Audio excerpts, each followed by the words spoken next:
A kú déédé àsìkò yìí. Kókó inú ìwé ìròyìn la mú wá fún yín láti inú àwọn ìwé ìròyìn ilé wa. Orúkọ tèmi ni Ọmọgbémisọ́lá ọmọ Alọ́gọ̀madẹ̀. Òjò tí ó rọ̀ lọ́sàn-án àná ni a gbọ́ wípé ó wọ́ ojúnà ọjà Ọ̀chàǹjà tí ìjọba gómìnà ìpínlẹ̀ Anambra Charles Soludo ṣẹ̀ṣẹ̀ ṣe tí kò tíì pé ọ̀sẹ̀ kan lọ. Ọjà Ọ̀chàǹjà ni ó wà ní ìjọba ìbílẹ̀ Gúúsù Onitsha, ìpínlẹ̀ Anambra. Akọ̀ròyìn kófìrí àwòrán ojúnà tí àgbàrá ṣàn lọ lórí ẹ̀rọ ayélujára lówùúrọ̀ òní, tí ẹnìkan tí orúkọ rẹ̀ ń jẹ́ Oyèbùchí Nwafor ṣe àfihàn rẹ̀. Ohun tí ó ń fọ̀ lábẹ́lẹ̀ fídíò ọ̀hún ni ó ń sọ̀rọ̀ nípa àjàǹbákù iṣẹ́ tí ìjọba ìpínlẹ̀ ń ṣe pẹ̀lú wípé àwọn ará ìlú ń san owó orí fún iṣẹ́ àkànṣe. Ẹnìkan tí ó fèsì sí àfihàn yìí ni ó sọ wípé àrà mérìírí, kò sí ohun tuntun lábẹ́ ọ̀run. Iṣẹ́ àkànṣe ọlọ́sẹ̀ kan akàwé gboyè Chukwuma Soludo ni ó ti ṣàn dànù yìí láàrin ìṣẹ́jú kan. Ó ní ọjà Dubai sí Taiwan Ọ̀chàǹjà lójúnà Onitsha tí wọ́n fi ẹgbẹ̀lẹ́gbẹ̀ bílíọ̀nù owó orí ṣe ni ó ti ṣòfò dànù yìí láàrin òjò tí kò rọ̀ ju 20 ìṣẹ́jú lọ ní ọjọ́ 25 oṣù kẹta ọdún 2024. Òjò yìí ti tú àṣírí àjàǹbákù iṣẹ́ tí ìjọba ṣe síbẹ̀. Ó tẹ̀síwájú wípé ọ̀sẹ̀ mélòó sẹ́yìn nínú ọjà yìí kan náà ni ilé alájà kan tí wọ́n kọ́ lọ́wọ́ láti ọ̀dọ̀ ìjọba yìí kan náà wó lulẹ̀ tí ó ṣekú pa iye ènìyàn tí ẹnikẹ́ni kò lè ṣe àkàwé rẹ̀. Bí òjò yìí bá máa fi bẹ̀rẹ̀ nínú oṣù kẹfà, gbogbo iṣẹ́ màdàrú tí ìjọba ìpínlẹ̀ ṣe láṣìírí rẹ̀ yóò tú débi wípé afọ́jú gan yóò rí i. Ṣùgbọ́n ìjọba ìpínlẹ̀ kò tíì fèsì sí ìṣẹ̀lẹ̀ yìí. Ẹ̀kúnrẹ́rẹ́ ìròyìn yìí wà nínú ìwé ìròyìn Daily Post tó jáde lónìí. Àwọn adarí kan ní agbègbè Niger Delta ti bẹ ààrẹ Bọ́lá Tinubu kí ó fi ààyè gba àwọn ará ìlú Okuama ní ìjọba ìbílẹ̀ Gúúsù Ughelli, ìpínlẹ̀ Delta láti padà sí ìlú wọn. Àwọn wọ̀nyí ni wọ́n sá kúrò nílùú ní ọjọ́ 12 sẹ́yìn lẹ́yìn tí wàhálà bẹ́ sílẹ̀ lẹ́yìn ìṣekúpa àwọn ológun tí ó lé ní 17. Wọ́n ní kí ìjọba fún wọn láàyè àti padà sí ìlú wọn kí wọ́n lè padà sídìí ọrọ̀ ajé wọn. Bákan náà ni wọ́n rọ ìjọba kí ó bá wọn gbógun ti àwọn ẹgbẹ́ òkùnkùn, kí wọ́n fún àwọn ọba ní agbára àti darí àwọn ọ̀dọ́ láti ṣe àdínkù sí ìwà ìpáǹle wọn. Igbákejì ọlọ́pàá yányán àná Udom Ekpodom àti ọ̀tọ̀tà fún ìlú Olómù ní ìpínlẹ̀ Delta, Olórógun Albert Akpomuje ni ó pe ìpè yìí lẹ́yìn ìròyìn wípé ìjà ìlú mìíràn tún ti ń kórajọ láàrin Urhobo àti Ìjọ́. Èyí ń wáyé bí igbákejì adarí àná fún Defence Administration Commodore Kúnlé Ọláwùnmí ṣe sọ lánàá wípé ipa ìfọnáfọnṣu tí wọ́n pa àwọn ológun yìí ní ọwọ́ kan òṣèlú nínú. Ó ní ọ̀pọ̀lọpọ̀ àwọn ológun ní ẹkùn yìí ni wọ́n ní àjọṣepọ̀ pẹ̀lú àwọn olóṣèlú tó wà nípò agbára. Akpomuje tí í ṣe àgbà amòfin sọ wípé lóòótọ́ kò sí ẹni inú rẹ̀ dùn sí ohun tí ó ṣẹlẹ̀, ṣùgbọ́n ìyẹn ò túmọ̀ sí wípé kí àwọn aláìṣẹ̀ tí wọn kò lọ́wọ́ nínú ìṣẹ̀lẹ̀ yìí jìyà àìmọ̀dí. Ẹlẹ́ran ara làwọn náà, kò ní fi ṣe ipò wọn. Ó ní kí ààrẹ Tinubu tètè gbé ìgbésẹ̀ láti rí wípé àwọn ará abúlé Okuama padà sílùú kí wọ́n sì máa gbé ìgbésí ayé wọn bíi tàtẹ̀yìnwá. Ó ní kí ìjọba bá àwọn ológun sọ̀rọ̀ kí wọ́n jèbùrẹ́ bí ìgbìyànjú ṣe ń lọ láti ṣe àwárí àwọn tí wọ́n ṣekú pa àwọn ológun, nítorí ìròyìn tí àwọn ń gbọ́ kò dára rárá. Kí ààrẹ tètè bá wọn fòpin sí ìwà tí àwọn ológun ń hù sí ará ìlú. Ẹ̀kúnrẹ́rẹ́ ìròyìn yìí wà nínú ìwé ìròyìn Vanguard tó jáde lónìí. Ọ̀kan lára àwọn olùdíje du ipò gómìnà ní ìpínlẹ̀ Ondo lábẹ́ ẹgbẹ́ òṣèlú All Progressives Congress (APC), Paul Akintẹlure ti di olóògbé. Akintẹlure tí ó jẹ́ dókítà oníṣègùn òyìnbó ni a gbọ́ wípé ó jáde láyé lówùúrọ̀ òní ní ìpínlẹ̀ Èkó lẹ́yìn àìsàn ráńpẹ́. Alukoro ẹgbẹ́ fún ìpínlẹ̀ Ọ̀gbẹ́ni Alex Kalejaye ni ó fìdí ìṣẹ̀lẹ̀ yìí múlẹ̀ fún akọ̀ròyìn. Kò tíì sí àlàyé lẹ́kùnrẹ́rẹ́ lórí ohun tí ó ṣe okùnfà ikú rẹ̀ títí di àsìkò ìkóròyìn yìí jọ. Ẹ̀kúnrẹ́rẹ́ ìròyìn yìí wà nínú ìwé ìròyìn Punch tó jáde lónìí. Ọ̀gbẹ́ni kan tí wọ́n pe orúkọ rẹ̀ ní Kenneth Nwagwu ní ilé-ẹjọ́ ti fi ẹ̀wọ̀n ọdún 10 ta lọ́rẹ. Ilé-ẹjọ́ tó ń gbọ́ awuyewuye lórí ẹ̀sùn ìbálòpọ̀ ọmọdé Children's Sexual and Gender-Based Violence Court tí ó fìkàlẹ̀ sí ìlú Awka, ìpínlẹ̀ Anambra ni ó rán lọ ẹ̀wọ̀n látàrí bí ó ṣe ní ìbálòpọ̀ pẹ̀lú ọmọbìnrin ọmọ ọdún 9 tí ó tún jẹ́ ọmọ bíbí rẹ̀ kan ṣoṣo. Ìdájọ́ yìí ni wọ́n gbé ka orí ẹ̀sùn oníkókó 3 tí ìjọba ìpínlẹ̀ fi kàn án lẹ́yìn tí ìwádìí ṣe àfihàn wípé lóòótọ́ ni ó ṣe ẹ̀sùn.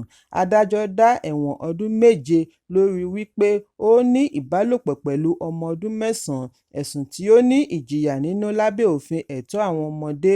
Bákan náà ni ó gba ẹ̀wọ̀n ọdún 2 lórí bí ó ṣe ṣe ọmọ náà léṣe àti àwọn ẹ̀wọ̀n ọdún 1 fún bí ó ṣe mú ìbànújẹ́ bá ọmọ rẹ̀. Gbogbo ẹ̀ṣẹ̀ wọ̀nyí ni ó ní ìjìyà nínú lábẹ́ òfin ìpínlẹ̀ Anambra àti Nàìjíríà fún ọdún 2017. Nínú ìgbẹ́jọ́ ni adájọ́ ti gba ẹ̀rí tí abánirojọ́ ṣe àgbékalẹ̀ rẹ̀. Ọmọ rẹ̀ náà jẹ́rìí takò. Bákan náà ni wọ́n gba ẹ̀rí wípé afẹ̀sùnkàn yìí ti ń bójútó ọmọ rẹ̀ láti bí ọdún kan tí ìyá rẹ̀ ti fi wọ́n sílẹ̀. Ilé-ẹjọ́ fún un láàyè láti ro tẹnu rẹ̀ ìdí tí ó ṣe ń bá ọmọ rẹ̀ sùn àti ìdí tí kò fi yẹ ní ẹni tí wọ́n ń dá aṣọ ẹ̀wọ̀n gbére fún. Nígbà tí ó ń ṣàlàyé, afẹ̀sùnkàn tí ó kọ́kọ́ sẹ́ ẹ̀sùn ṣàlàyé wípé obìnrin tí òun fi ọmọ tì lẹ́yìn tí ìyá rẹ̀ fi òun sílẹ̀ ni ó fi ọlọ́pàá mú òun lórí ẹ̀sùn yìí. Lẹ́yìn èyí ni ó jẹ́wọ́ bí ó ti bẹ̀bẹ̀ wípé kí ilé-ẹjọ́ fi ojú àánú wo òun. Bákan náà ni agbẹjọ́rò rẹ̀ náà bẹ̀bẹ̀ wípé kí wọ́n ṣàánú fún un, pàápàá jùlọ bí èyí ṣe jẹ́ ìgbà àkọ́kọ́ tí òun máa fi ẹ̀sùn rẹ̀ ba ilé-ẹjọ́ àti wípé ọmọ yìí nìkan ni ó bí, kí adájọ́ tó wá pa á láṣẹ wípé kí ó lọ ẹ̀wọ̀n tí wọ́n dá fún un papọ̀ ní ọdún 10 geere.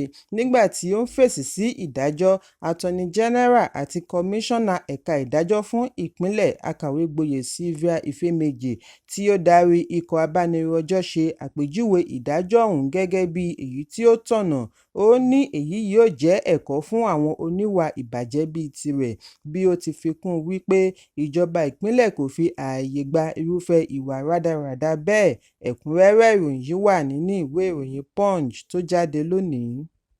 Adàlúrú kan ni a gbọ́ wípé wọ́n ṣe àfihàn fídíò rẹ̀ lórí ẹ̀rọ abánidọ́rẹ̀ẹ́ níbi tí ó ti ń ṣe àfihàn owó tí ó rí gbà lọ́wọ́ àwọn tí ó jí gbé ransom lórí TikTok. Zagazola Mahama tí í ṣe alátakò àwọn adàlúrú ní Lake Chad ni ó ṣe àfihàn yìí lórí ẹ̀rọ abánidọ́rẹ̀ẹ́ X lánàá. Gẹ́gẹ́ bí ọ̀rọ̀ Mahama, ó ní ẹni tí ó ní ẹ̀rọ abánidọ́rẹ̀ẹ́ yìí ní àwọn alátìlẹyìn tí ó lé ní 3,000 followers, bí ó ti fìdí ẹ̀ múlẹ̀ wípé ọ̀pọ̀ nínú wọn ni ó jẹ́ adàlúrú tí wọ́n máa ń ṣe àfihàn ìbọn pẹ̀lú aṣọ ológun tàbí tọlọ́pàá lọ́rùn. Ó wá kérora bí TikTok ṣe fi ààyè gba àwọn adàlúrú láti máa pàtẹ tàbí ṣe ìpolongo ìwà adàlúrú wọn láìsí ìdíwọ́. Ẹ jẹ́ n kà á bí ó ti kọ lédè Gẹ̀ẹ́sì. Audacity: bandits on TikTok flaunting and showing off ransom money he collected from victims. Ẹ̀kúnrẹ́rẹ́ ìròyìn yìí wà nínú ìwé ìròyìn Daily Post tó jáde lónìí.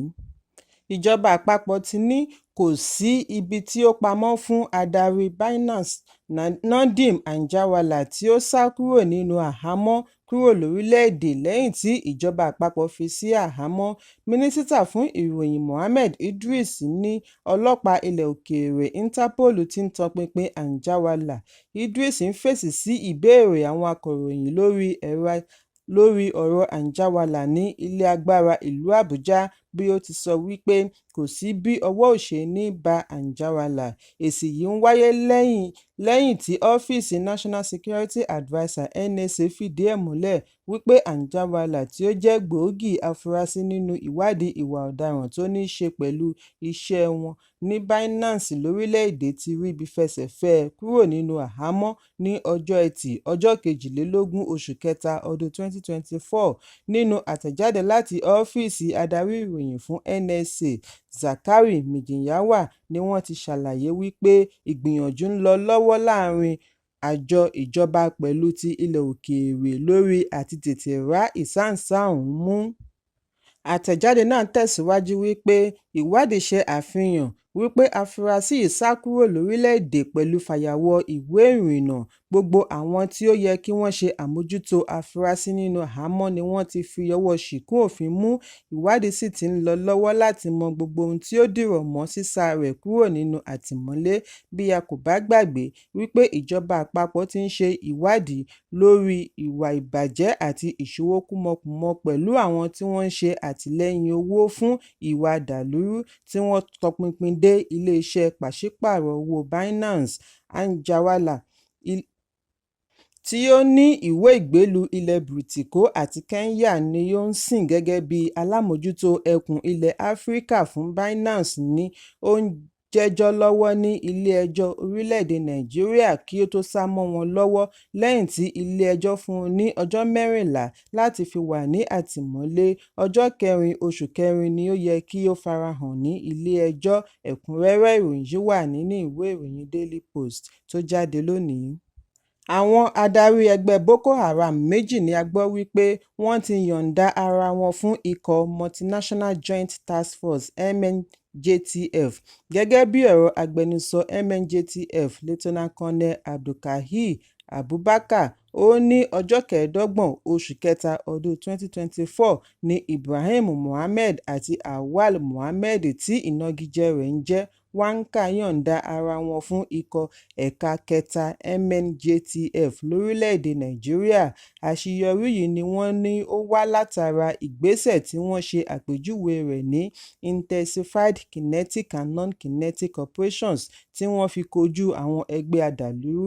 Àwọn méjèèjì yìí ni wọ́n ní ó jẹ́ adarí tó ń ṣiṣẹ́ ní ẹkùn Lake Chad Island kí wọ́n tó pinnu àti yọ̀ǹda ara wọn láì wo ìpèníjà tí wọ́n ń kojú.